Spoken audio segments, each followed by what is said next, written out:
Andrew Wylie is a world-renowned literary agent.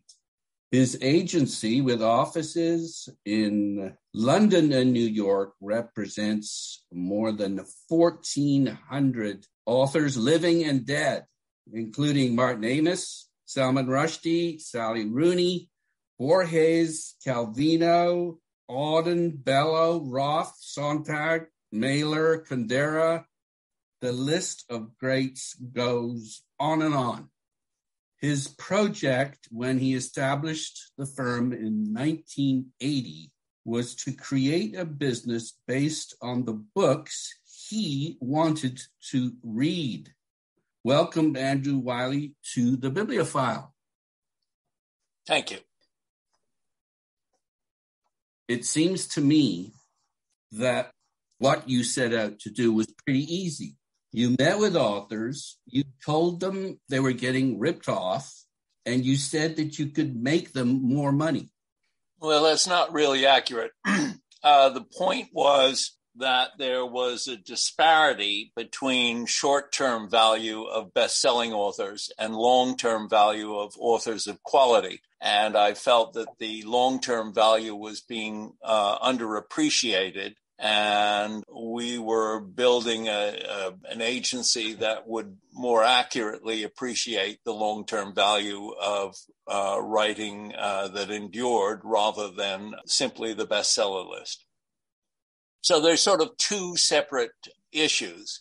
One is, what's the value of Danielle Steel? Well, that can be figured out fairly easily from sales records. What is the value of Calvino or Nabokov or Borges? That is more difficult because it is, one, largely international, and two, it sells over time rather than in high volume over a short period of time.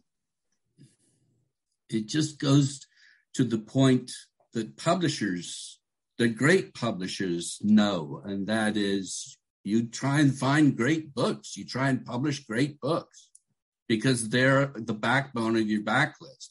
Yeah, I think publishers and agents had, as it were, overappreciated the immediate benefits of bestsellerdom, and had underappreciated long-term sales and literary significance.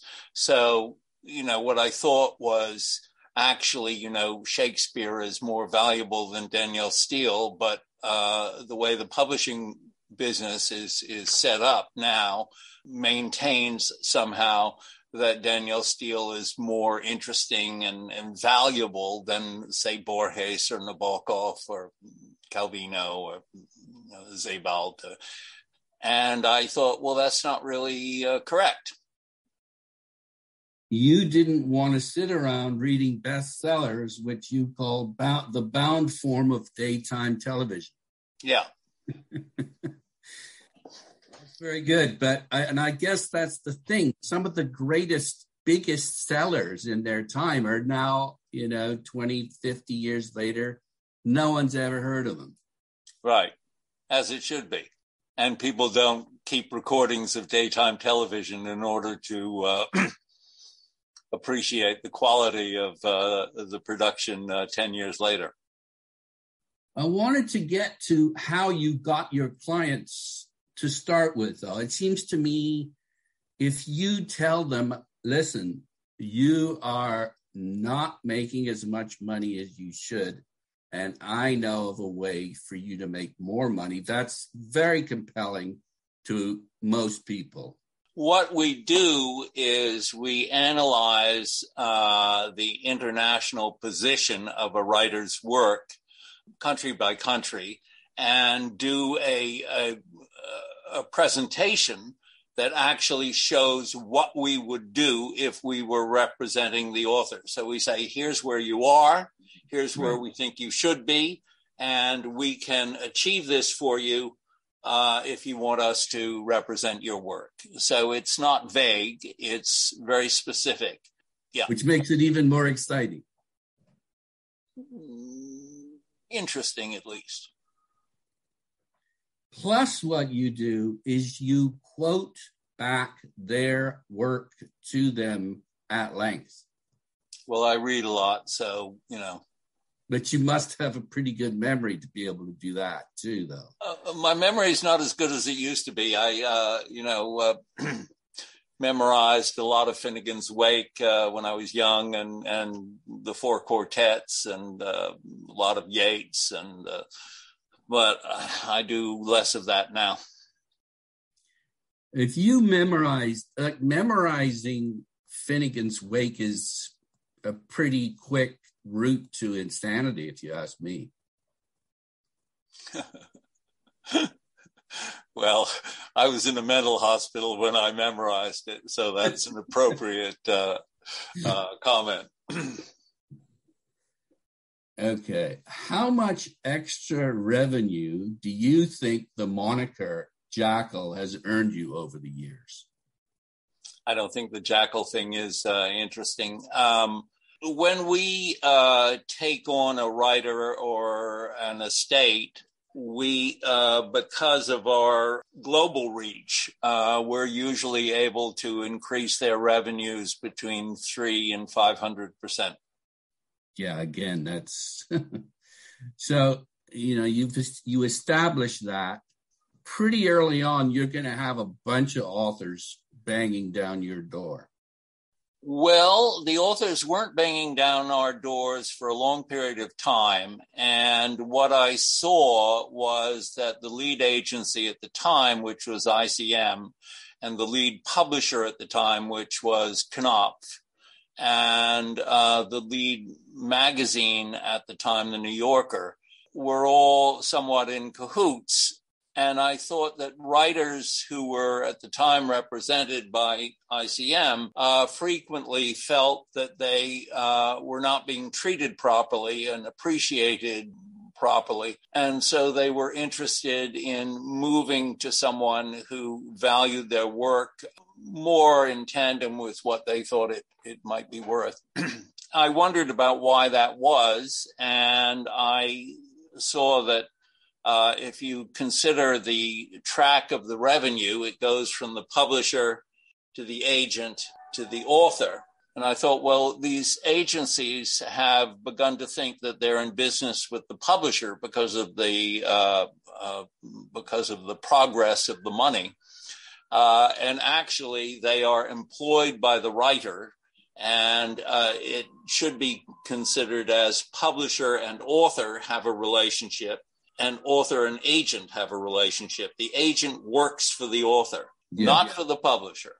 And so frequently agencies, understandably, had come to think, well, we've got 30 clients with Knopf, and so our relationship with Knopf is actually more important than our relationship with those 30 writers. And I thought that's actually a misperception of the relationship between an author and an agent. An agent is an employee, not an administrator, as it were. And so agents tended to be somewhat condescending towards the writers they represented, as though, you're a gardener and you're telling the person who owns the house your idea of how the garden should look is completely wrong. And I'm going to help you out aesthetically and just stay out of the way. You reference the fact in a great article that everyone else references all the time. It's the one that the Harvard magazine did on you about 10 years ago. And you reference the fact that both banking and editing were in your family. Your father, Craig, was the editor-in-chief at, I like to say Houghton Mifflin, and I don't want to change that. Is it Houghton Mifflin or Houghton Mifflin? It's Houghton. I just like to say Houghton Mifflin. Is that? Well, I think it's okay now that it's owned by Rupert Murdoch. You can mispronounce it as much as you want. Okay. So it sounds to me like that's what, you're the one who said that. You said you wanted to bring those two practices together. Is that accurate? Well, I think the financial discipline of the investment community appealed to me, and it was in the DNA of our family, and the interest in reading was very strong with my father and his family, and we had a big library, and I had a lot of sisters whom I wanted to avoid, so I spent a lot of time reading in the library. Yeah, I was blown away by the fact that you have 5 sisters. I just figured you're such a lucky man. You really are for that. Well, it taught me to get along with women. So most of my colleagues in the agency are women. We have a couple of guys, but that's about it. Yeah.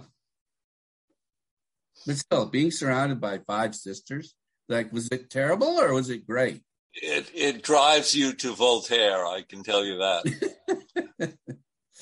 And your father had a couple of monstrous sets, right? Or more. My father had 3 sets of Voltaire, and Voltaire wrote a lot. I think it was 57 volumes for his complete works, and he had 3 sets of Voltaire, and it was a delight. So what did you learn from Voltaire? Irony. Yeah, if you don't have that, you're in poor shape in this world. Well, you're bored, Right. The way you put it, I thought was lovely. You said that the best writers had the worst representation. Yeah, understandably, because, neither writers nor literary agents get paid particularly well. I mean, if you compare the pay scales in the publishing industry to the pay scales on Wall Street, you see that, writers and literary agents have a pretty meager revenue stream. Right. So the agents are naturally drawn towards the bestseller list and trying to make as much money as possible just to make ends meet. I remember when I initially tried to be an editor rather than an agent, I met with a couple of people and their view was sort of, are you reading James Clavell and James Michener? And I said, no. They said, what are you reading? And I said, Thucydides. And they looked at me as though, I'd missed the boat completely. And my view was, well, not really. Or at least I wondered whether, there was another boat that I could ride on instead of the bestseller boat, which didn't interest me because reading Michener and Clavell and Steel and King, and it's not of any interest to me. Did you go around the world sort of looking for great authors and that for each different language and then pitching their estate to try? It didn't quite happen that way. I mean, what was the progress was that I saw that most agencies in the U.S. sold their foreign rights through a network of sub-agencies, and that system didn't work well. It was mysterious to me somewhat that it didn't, but the fact of the matter is it didn't. And when I had a partner in England, Gillen Aitken, he would send books to me, and I wouldn't connect with them in the same way that I would connect if I were the writer's agent. So I thought what we need to do in order to properly capture the value of the writers we represent on an international basis is we need to have as much authority in the French and German and Italian and Spanish and Chinese markets as we have in New York. And so I started traveling around the world, which I did for many years, 30 years, every month, going to publishing capitals around the world, meeting the publishers, talking to them, assessing their markets. And one strategy certainly was, well, if we're going to have as much authority in France as we have in New York,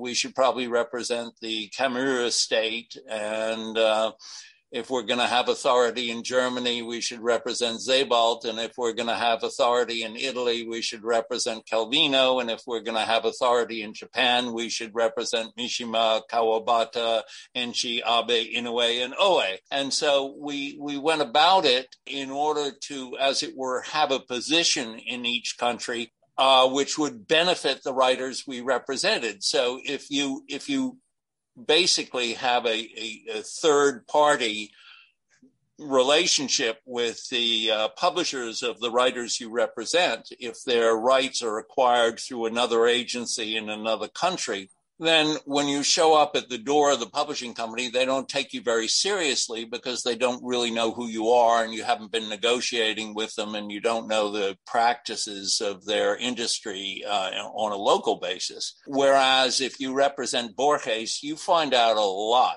about the Spanish publishing industry. And when we first took on Borges, there were two separate agreements, one in Spain, the other in Latin America. And his rights were a shambles. They were controlled by one or the other Spanish language publisher. No one was paying attention to anything anywhere. It was a mess. So we cleaned that all up. So how did you do this, though? Well, first of all, you had contacts that allowed you to get in the door with the people that ran the estate? Is that what happened?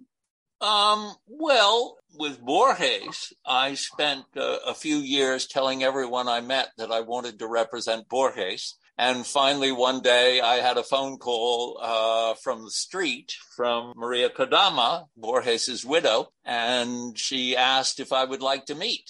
And so she had heard through the grapevine that I would, in fact, like to meet. What?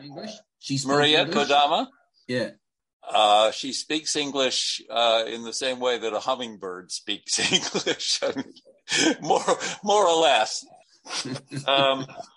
It's sometimes difficult to parse. But obviously she understood the value that you were bringing to the table. I think so, yeah.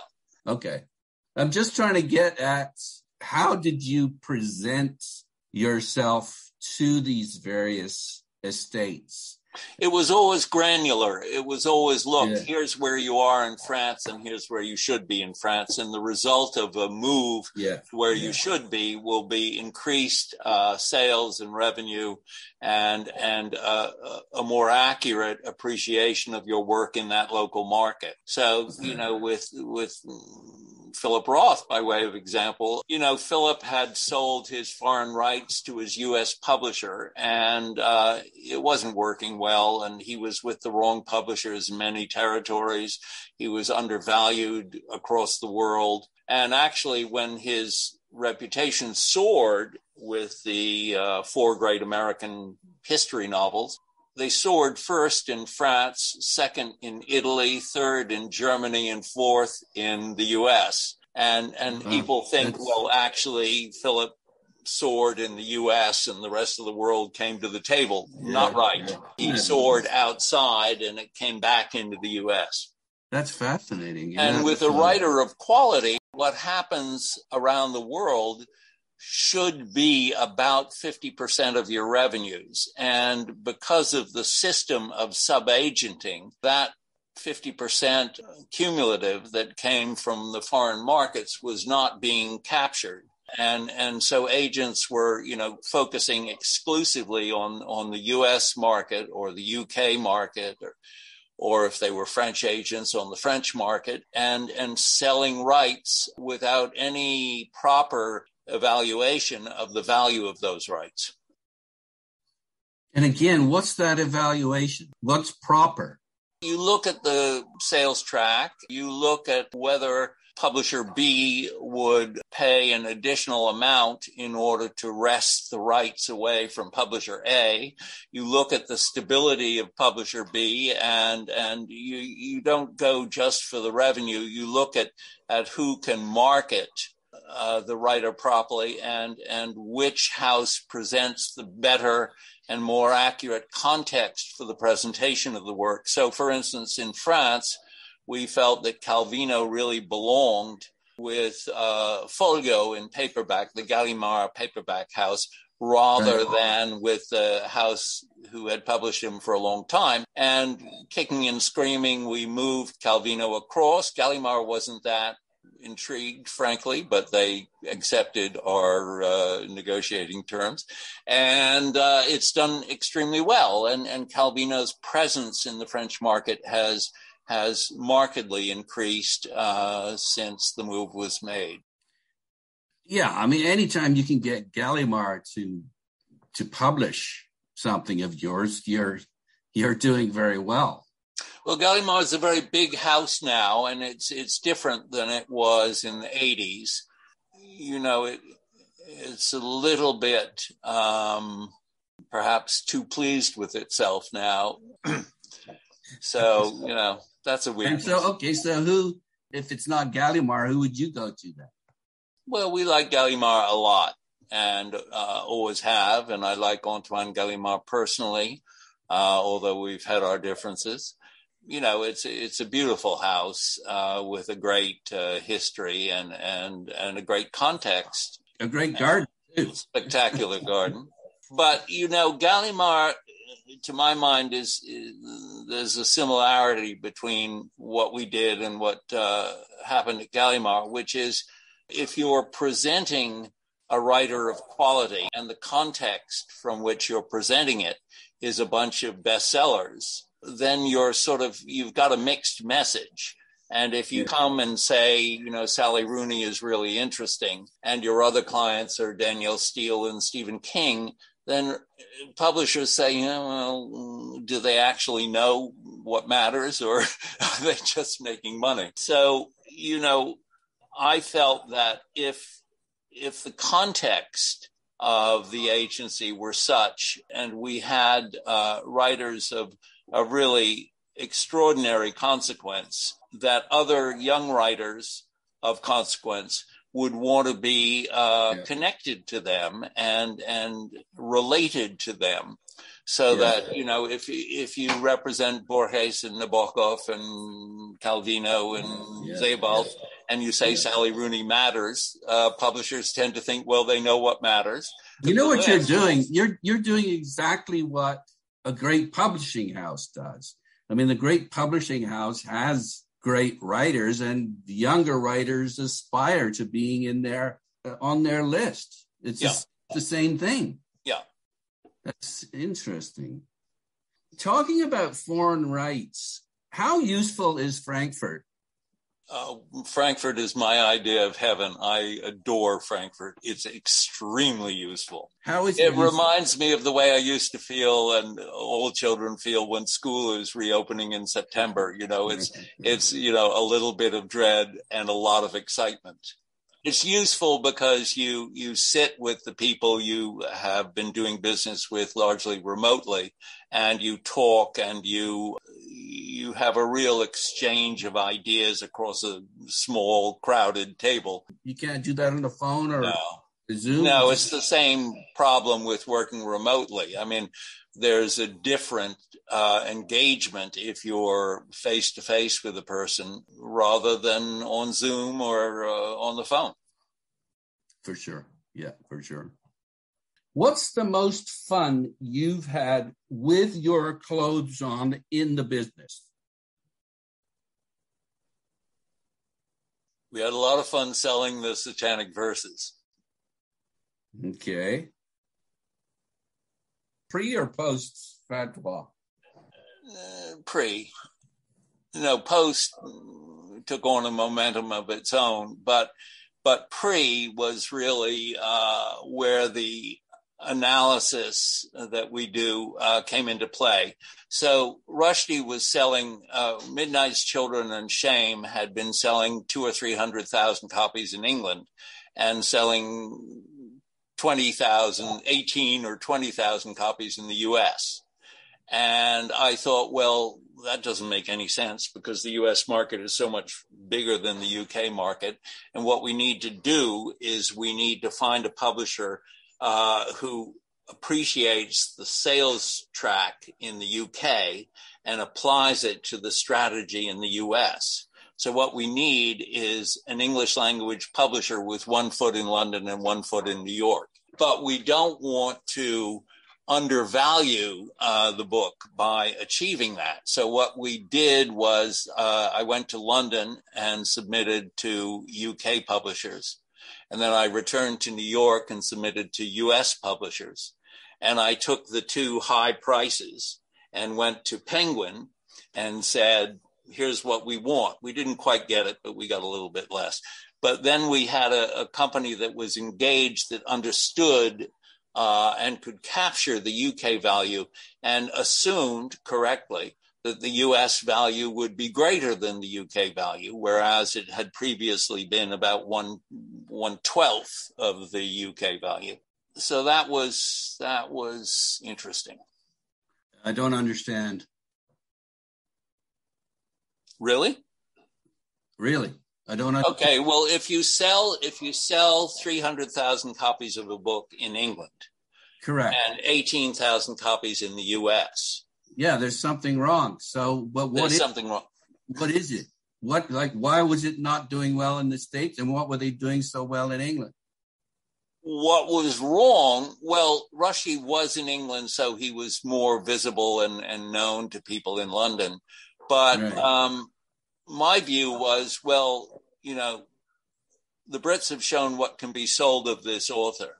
The U.S. market has not had a parallel success, and so you could argue that the publishers were not doing their job properly.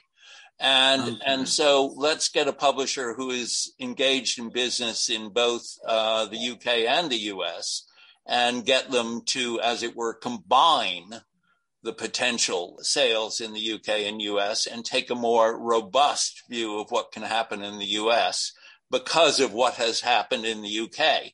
Let's not get a publisher who says, well, he sold 18,000 copies of his last book, so we're going to pay him as though he'll sell 20,000 copies of this book. I'd much rather have the publisher saying, well, in England, they sold 300,000 copies of the book, so we're going to pay you figure we can do the same job in the US. But I guess the point is, are they two different markets or aren't they? Is the fact that he's British and living in England, does that mean it, or is it the effort of the publisher? What is it? Well, I had two experiences that were crucial to understanding this. One was when we took on a slew of Japanese writers, and I had an arrangement in Tokyo, and I'd never been to Japan before. I talked to some people who knew the Japanese culture and market pretty well. And they said the key thing to understand, Andrew, is don't behave like yourself when you go to Tokyo. And I said, really? What do you mean? And they said, well, when you start a meeting in Tokyo, you don't click your briefcase open and say, let's do it. Here are the 5 things I want to discuss, and we can conclude this meeting in 20 minutes. Right. You say, it's so interesting to come in from the airport and see the snow on top of Mount Fuji and the wonderful streets of Tokyo, and the imperial gardens are so attractive, and the buds on the trees in the spring are beautiful. And calm down, in other words.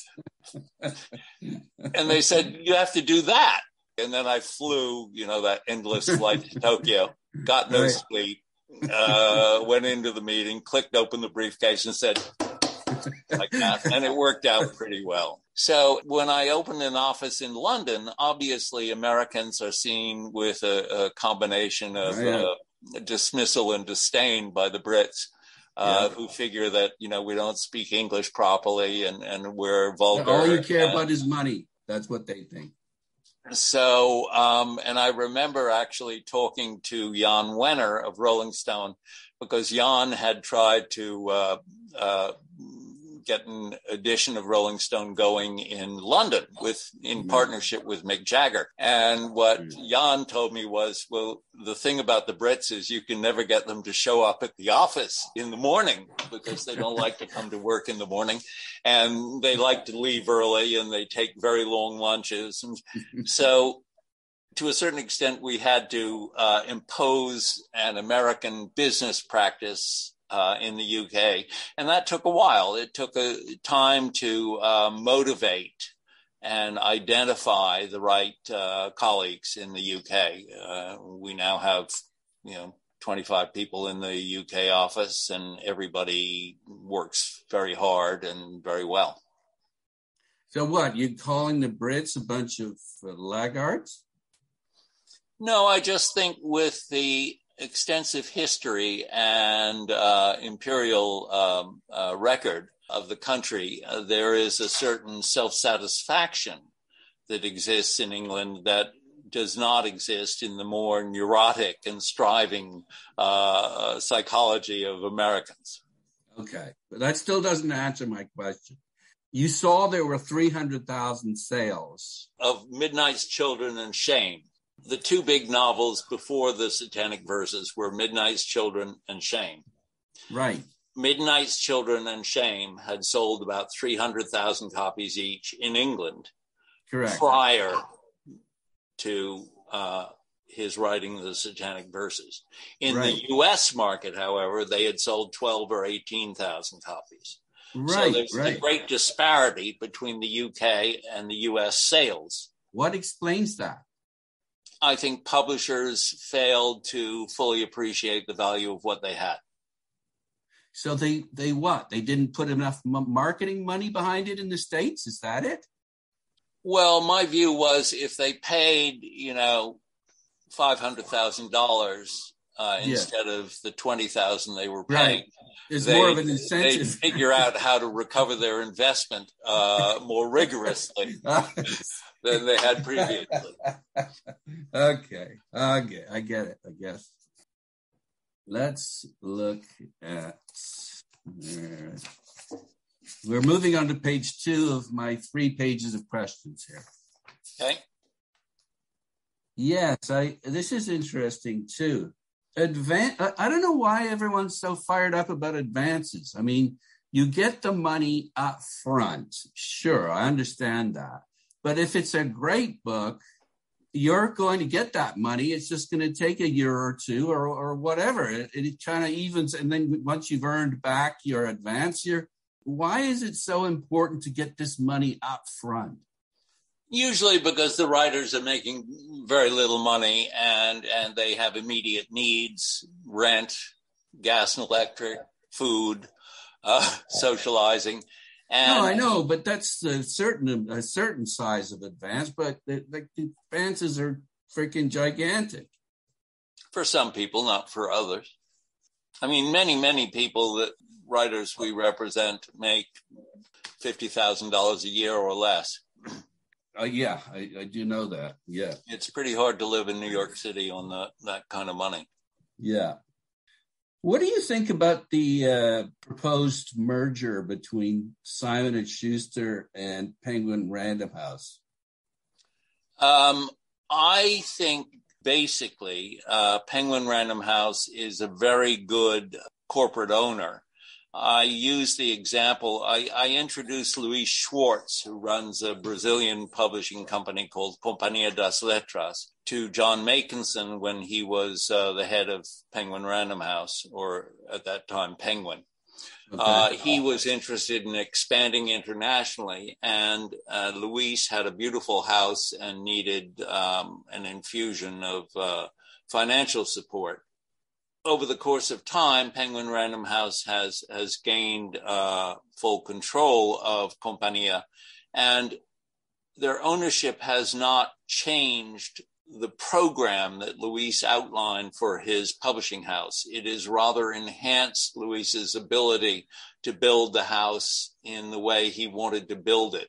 So some companies, when they acquire, tend to homogenize the acquisition with the rest of their holdings. PRH, I think, has a different strategy and a wiser one, in my view, which is to, as it were, enhance the value of what they've acquired rather than integrating it into a greater strategy and somewhat diminishing the uniqueness of the property they've acquired.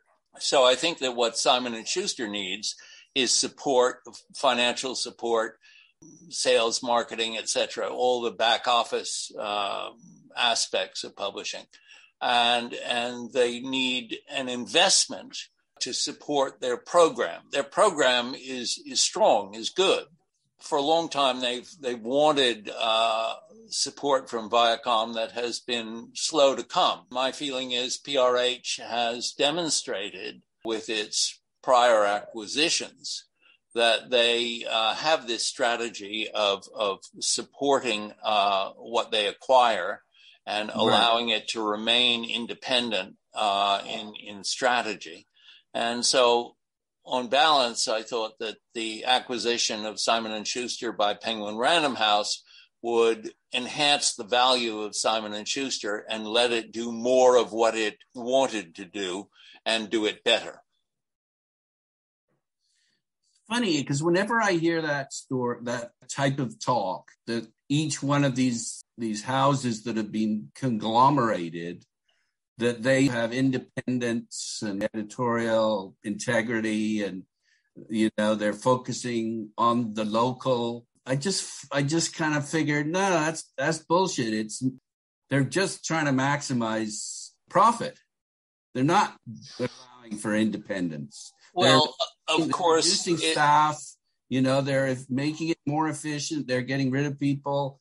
You're not allowed to publish books that won't make a certain profit. I mean, there's all of that. Well, that's a problem. It's a challenge, and different owners behave differently with their acquisitions. The Holtzbrink Group, for instance, has behaved very well in terms of their acquisition of Farrar, Straus and Giroux in the U.S.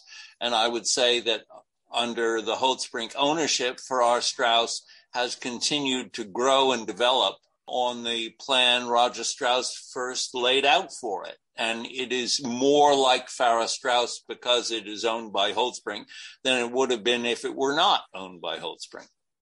Roger Straus had some very spicy adjectives to describe you. I loved him. Well, that's you do now, but back in the day, wasn't it? Vicious? I always loved him. I thought it was vicious.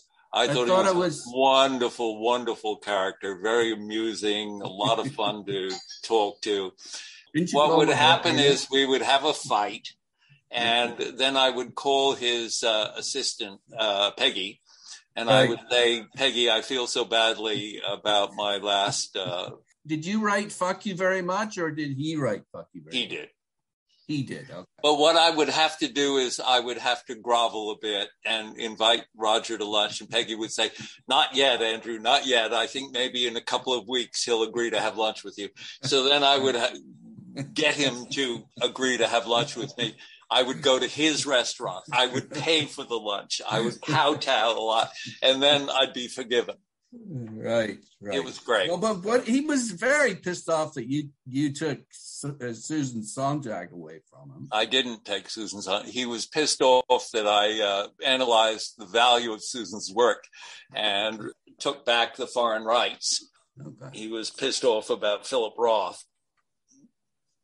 Your relationship with the publishing house it's designed to be adversarial in a way. I mean, I think that every writer has, at least in potential, the problem of seeing the revenues that accrue to a book as a sort of zero-sum equation. And they feel, well, the publisher is doing better than I'm doing. I live in a small studio apartment on the Lower East Side, and they live in a skyscraper at Midtown.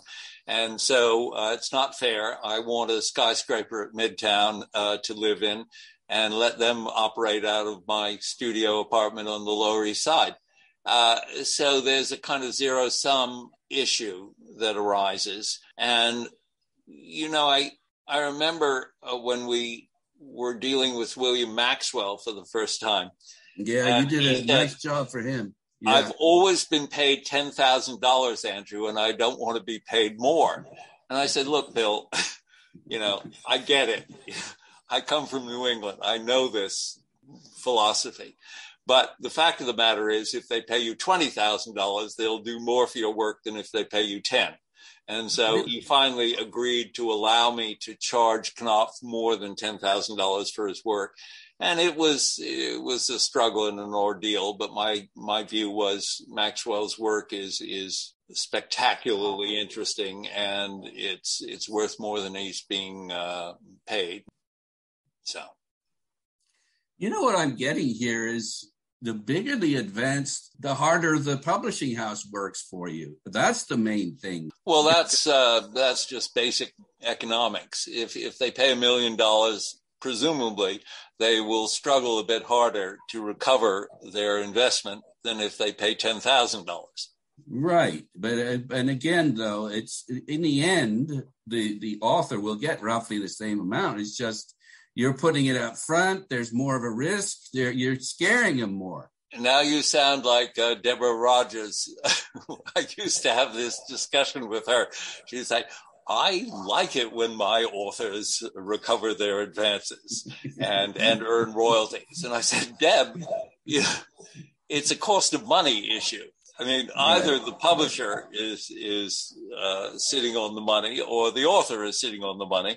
Right. And believe it or not, it is in the author's favor to have the money in the bank rather than having the publisher have the money in the bank. So. Okay. What percentage of your money do you make off dead authors versus live authors? I haven't done that piece of analysis. We probably should, but I would say, back of the envelope calculation would be maybe 15%. Only 15% off the dead ones? You're kidding. Maybe more. Huh? You've got these great names, and you've got a ton of them. They must sell to universities and they must. Yeah. Okay, 20. Okay. I haven't done the math. Okay. Because I'm not really, I'm not a financial speculator. I'm a literary agent. And what I really care about is the books. And, we have an accounting department and they take care of the money. Yeah. Okay. We're solvent. I know that. And that's about as far as my interest goes. Good. I'm glad to hear that. You don't end up under a bridge then? No. Okay. Are you still dissatisfied with the rights that you're getting from ebooks? Well, I think they should be closer to 50% than 25%. And I made a big effort to make that point, but the effort was not roundly appreciated by the publishing industry. Why not? Gosh, I think they felt that 25% was better for them and 50% was not so good. They do like money for nothing, though, right? My point was that the production costs of ebooks are markedly lower than they are for printed books, and therefore a greater share of the revenue should accrue to the author. Just sort of makes sense. You're very logical, right? You come out with these damn logical arguments all the time. Well, I've spent 42 years studying this industry, so hopefully I've learned something. How come you're called the most feared agent in publishing? Like, why is this? I think it's because of two things. One, we fully understand that we are employed by the writers we represent, that we are servants, basically. And so what we express is very close to what the writer feels and what the writer wants. We don't approach things from the mediator position of understanding the difficulties of the publishing business and explaining them to authors so that they are more realistic in their aspirations. It's not our business. Our business is to understand what the author wants, to talk through what the author wants, and then to present that to the publisher. We're working for the author. So the undiluted aspirations and requirements of the author are sometimes a bit difficult for the publisher to deal with because they feel that their burdens have not been fully appreciated. So that leads to the perception that we're aggressive. I think if they heard what the author had to say, that would be aggressive, let me tell you. No, you're a buffer, are you? That's what you are. No, we're a servant. Okay. We know who's running the show, and it's the author. It's not the publisher. Well, you know what? It used to be that the great publishing houses were the most important brand, but now it's the author that's the most important brand. Doesn't really even matter what publishing house they go to. Well, I think it matters a lot, actually, and I think the curation of publishing houses is very important. You know, I think that some houses that have meant a lot to writers mean less to writers now, and I think that's regrettable in a way. I think that's why I love Faber so much. Yeah, Faber is a very good example. Farrar Straus is a very good example. You know, Galimar is a very good example. Compañía de las Letras is a very good example. Yeah. You opened a bookstore in Greenwich Village. I had a big library at Harvard. A lot of books that I used to have shipped over from Oxford, from that bookstore that is now being acquired by Waterstones. And I had a lot of Greek texts and Latin texts and history and philosophy and stuff. And then I left Cambridge and I had all these books and I didn't know what to do. So I rented a storefront and put them in the bookstore and open for business. As you can imagine, the business was sparse. Didn't you have Bob Dylan as a customer? Is that what you said? Oh, not a regular customer, an occasional customer, and John Cage, yeah.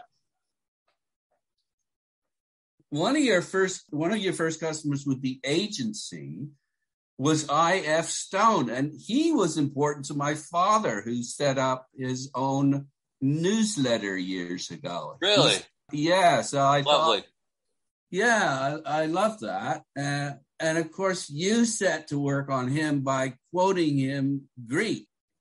I'd studied at Harvard with a professor called Albert Lord, who with Milman Parry worked on the Serbo-Croatian folk singing tradition and discovered that in the Serbo-Croatian rendition of their epics, they employed a system of pitch accents so that an acute accent, your voice would go up, a circumflex, it would go up and down, a grave, it would go down. And Lord said memorably in this graduate seminar I took, very small class, he was very old, and he taught us that if we went to Oxford or Cambridge, people would assume that Athenian aristocrats of a weekend afternoon would sit under an olive tree and listen to a blind man say, and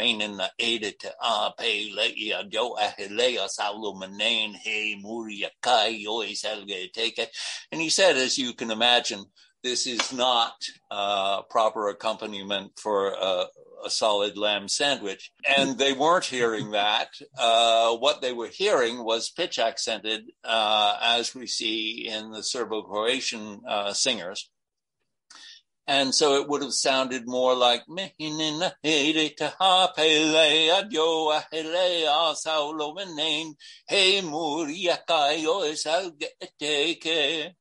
he said, now that you can imagine listening to for an hour. And that is what was presented to the audience by Homer and his affiliates. And it was such a beautiful thing. And we used to practice. We'd come into the class and we'd sing a passage of Homer. And I remember, singing it to Ezra Pound in Venice. I mean, it really made an impression on me. And I sang it to Izzy Stone, and he was studying the trial of Socrates, and it made an impression on him, and we bonded on that basis. So, I mean, really, he wanted to do business with you because he saw that you were serious about literature. What I said to Izzy, who had also been paid $10,000 a book by Random House, and his books were largely out of print, was if you get paid $10,000, there will be one copy of your book spine out in the back of the store. If you're paid $100,000, there will be 30 copies of your book piled up at the front of the store. And this is pre-Amazon. And guess which will sell better? And, you're working on the trial of Socrates. You're going blind. It's a big struggle. And you need a six-figure advance. And if I can get you that, then I would predict that the trial of Socrates will be a bestseller, which is exactly what happened. And that was the first arrangement I made. And it confirmed my understanding of the fact that if a publisher pays $100,000, they'll do more than if they pay $10,000. Yeah, it's so interesting because I hadn't really reflected on that. I mean, I just see it as a money grab by the author and sort of a sharing of risks and rewards by the agent and the publisher. But of course, it really is a guarantee that the publishing house is going to work harder. Well, I was always, I thought the way things used to work, and this is in the 80s, they work differently now, but the way things work is a publisher would fill out a profit and loss statement in 2 columns. Top left column would say author's name, title, projected length of the book, retail price, etc. And then a lower right-hand column would be the advance that they were offering. And so they would start with the number in the lower right-hand entry being $20,000. But then there'd be competition, and they would just erase the $20,000 and substitute 30, 40, 60, 75, 80, 100, and they would adjust retroactively all the numbers going back to the author's name to support their desire to acquire the book for now $100,000 rather than 20. And so that piece of paper would then be filed when they acquired the rights. And the manuscript would eventually come in, and the editor would take down the piece of paper and say, oh, I really have to like this book. And I do. And we're going to have to print 35,000 copies of this book. Now I'll read it. Right. So they look at that number and they say, well, they have an investment in the book's success, because if it fails, it's down to them, and they will, either lose their job or be promoted. It's not just promotion. It's everything throughout the whole company. Exactly. The sales force will be told, we have a big investment in this book. We need to recover our investment. So please, when you talk to, Lovely Books in Minneapolis, tell them they need to take 12 copies rather than 4, It goes all the way down the chain. That's so interesting. Most people, I think, might just see it as, if not greed, then sort of a money grab. But it's a guarantee of good service. Well, the other thing I thought, there used to be these wonderful double-page spread ads for Danielle Steel, and they would say, America reads Danielle Steel, or America wants Danielle Steel, or something. And I thought, America doesn't really want Danielle Steel. Publishers want Americans to want Danielle Steel because they've paid her so much money, and they've got to recover it. It's like saying, America wants Love in the Afternoon, or whatever the daytime television is. No, they don't. They got nothing else on the goddamn television in the afternoon, so they watch it. It's like politicians saying Americans want this. They're talking for the whole freaking nation. One of the reasons I think that you're feared or criticized is for poaching other agents' clients early on. Publishers were critical of you because basically you're getting more money from the author. Other agents are critical of you because you're making them look bad. You talk about them having little spider plants in their windows. Well, I think the driver of the business is the author. And if an author's rights are not being properly administrated, it's like driving past a great estate and seeing a squalid garden in the front. You know what? Sorry, I just clicked in. You're big on Voltaire, and he talks about cultivating the garden, doesn't he? That's what we got here. Il faut cultiver son propre jardin. Sorry, I interrupted. But instead of cultivating my own garden, I'm cultivating everyone else's. I'm a gardener. You got a nice garden. Come on. No. Got a very small bunch of roses. That's all. No, I'm not talking literally, of course. But you don't, do you work? You have to work with contracts. I heard that you do, lots of what your early stuff was just a handshake. I used to, we don't have contracts with the writers we represent because I feel strongly they should be able to fire their agents if the agent's not doing the job. That is proper from the author's perspective. And it's a good discipline from the agent's perspective because, if your employer doesn't like you, they should be able to fire you. I feel the same way about employment law in the US, which is considerably easier than in the UK or France, where it doesn't matter how incompetent you are. If you've got a job, it's very hard to get rid of you.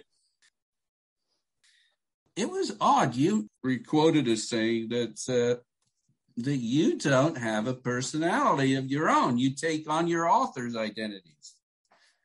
What's that all about? Bad genes, I guess. Hollow genes. I've always been more interested in the other guy than I am in myself. And I've always adopted the characteristics of the people I admire. So I adopted Gillen Aiken's signature. I adopted many aspects of Susan Sontag.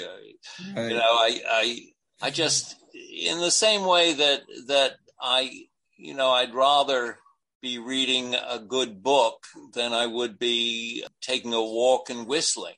It is the nature of other people that intrigues me. And I sort of admire characteristics that people have to such a degree that I think I should probably behave that way too.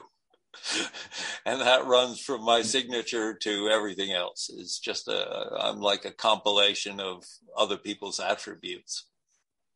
It's not bad to be that way if you're an agent, because really your job is to fully understand what your employer wants and the nature of his or her work, and to be able to reflect that when you talk to publishers in a negotiation, to reflect that with entire sympathy. You've adopted it.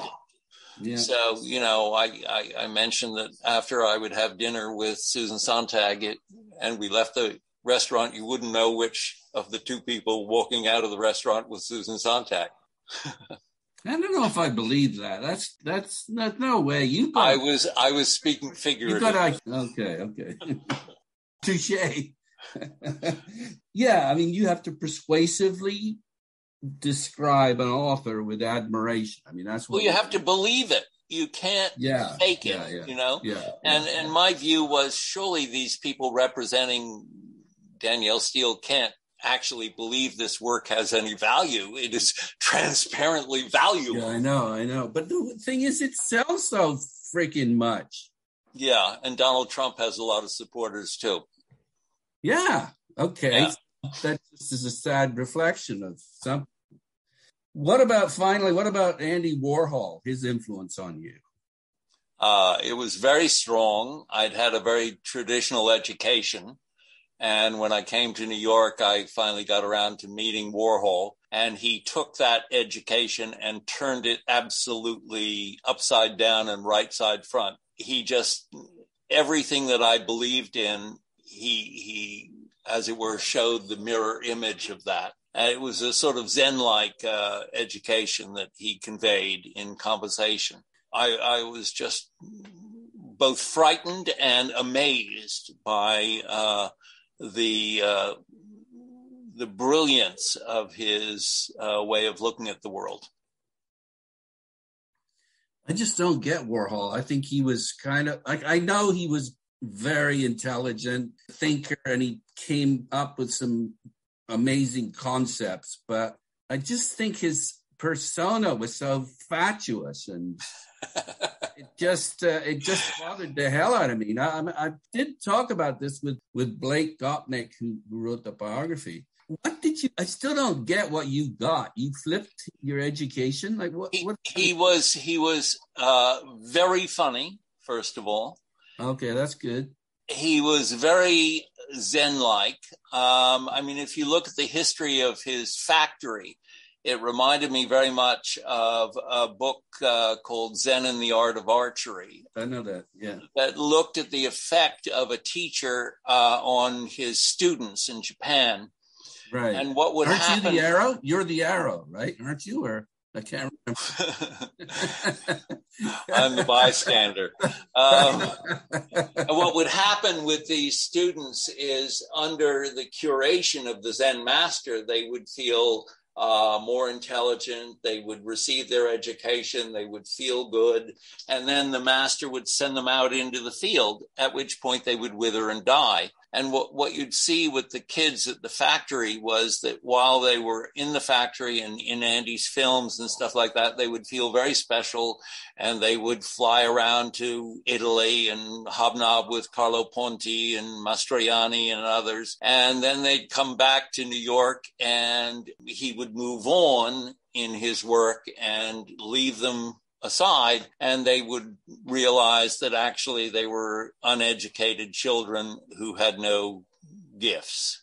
And so they would either kill themselves or fall apart totally, jump out the window. Many people did. Go to drugs, of course. Yeah, they would die like Zen students of the Zen master. And he was very much like a Zen master. He had a tremendous charisma. He was extremely generous with me. I mean, he spent a lot of time talking to me for no purpose at all that I could. What'd you learn from him?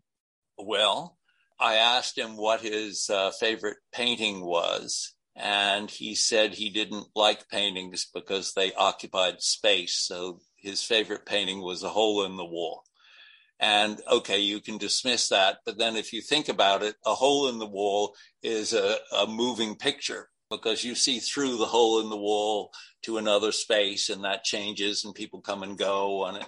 And it's like an early version of a film. And it doesn't take up space. He was he was profound is what he was. He was profound. And how'd that help you with being a literary agent? Just, I think it increased my intelligence. I had learned certain things at St. Paul's School in Harvard, and I learned certain things from Andy. And what I learned from Andy was as valuable as what I learned at Harvard. He was an extraordinary teacher. Okay. Hilariously funny. Yeah, this is so good. If you're a teacher that can make you laugh, yes. The future of the business, where is it going? Well, I think actually what we've seen in the COVID period with publishers' profits soaring, which is not entirely attributable to the fact that they don't have long and boozy lunches and drinks appointments with authors anymore. I think the fundamentals of the business are very strong. The last year has shown extraordinary profitability for publishers, and therefore also for authors. So it's been very good. So, when I was thinking about how to build the agency, I thought, well, you have to build an agency that is not entirely dependent on the bestseller list, but actually has fundamental strength. So if you get hit by a rock, you're still going to survive. And that fundamental strength comes from Borges, Calvino, Nabokov, etc. And the younger writers come up and they, vary in terms of how their work does. But the size and the authority and the continuing sales of authors of quality, many of whom have departed, is critical. The fundamentals of the publishing industry, similarly, are very strong. And, people there's only so much Netflix people can watch, and eventually they're driven back to books and find a great consolation. I mean, books spare you the discomfort and embarrassment of having to speak to people. And you can just sit in the corner with Dickens, and Dickens treats you very well if you sit in the corner with him. I would defy you to find someone as much fun as Charles Dickens to talk to on a given day. Wow, wait a minute. I've had so much fun talking with you. I would put you in his category. But I have one more question, and that is, what have you got left to do? What do you want to do? Have you achieved everything you want to achieve? No, I will never retire. The greatest pleasure and excitement I have is when a new book comes in and you see the beauty and idiosyncrasy of a writer's work or perception. And so I just, I love the work I do. I love the opportunity to read new work. I feel extremely lucky to have gone in the direction I went. And I think, you know, I love it. So I will be doing it. As I tell my colleagues, I will be running this company for at least 6 months after I'm dead. And are you going to get paid royalties after you die? That's a confidential issue. Okay. Well, listen, I feel lucky to have been able to have this conversation with you. Thank you so much. You're very kind, Nigel, and I enjoyed it as well. Many thanks. Very good. Okay. Bye-bye. Bye.